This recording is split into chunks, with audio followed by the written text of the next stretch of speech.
যে একদিন জঙ্গলে একবার নেকড়ে, সিংহ আর শিয়াল তিনজন মিলে 3টা শিকার করে নিয়ে আসলেন। তারপর শিকার করে নিয়ে আসার পর সিংহটি বলল নেকড়েকে, নেকড়ে তুমি সঠিকভাবে ভাগ করে দাও, যেহেতু 3টি খাবার আছে। কি কি খাবার? একটা ছিল গরু, একটা ছিল মহিষ, আরেকটি ছিল ছাগল। তখন সেই নেকড়েটি বলল যে মহারাজ, আপনি যেহেতু বড়, তার জন্য আপনি বড়টা খাবেন, মহিষটা আপনি খাবেন। আমি যেহেতু ছোট, তার জন্য আমি গরুটা খাবো। আর শিয়াল যেহেতু আরও ছোট, তার জন্য সে ছাগলটা খাবে।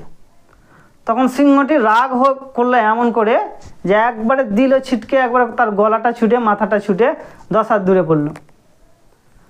তখন শিয়ালকে বলল, শিয়াল তুমি এবার সঠিকভাবে ভাগ করে দাও। শিয়ালটি বলল, মহারাজ আপনি ছাগলটি খাবেন সকালে, নাস্তা করবেন, গরুটি খাবেন দুপুরে, মধ্যাহ্ন ভোজন করবেন, এবং মহিষটি খাবেন রাত্রে, ডিনার করবেন। সিংহ তো প্রচুর খুশি যে এত সুন্দর ভাগ তুমি কোথা থেকে শিখলে। তখন শিয়ালটি বলল, মহারাজ কিছুক্ষণ আগে আপনি যে বিচারটা করলেন না, যে কাজটা আপনি করলেন, সেখান থেকেই আমার বুদ্ধি এটা খেটেছে।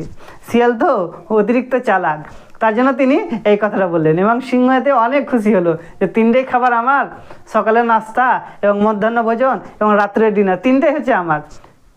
তাহলে এখান থেকে অনেক কিছু শেখা রয়েছে যে অনেক সময় নিজে না খেয়ে থেকেও অপরের মন জয় করতে হয়। আবারও দেখা হবে পরের ভিডিও।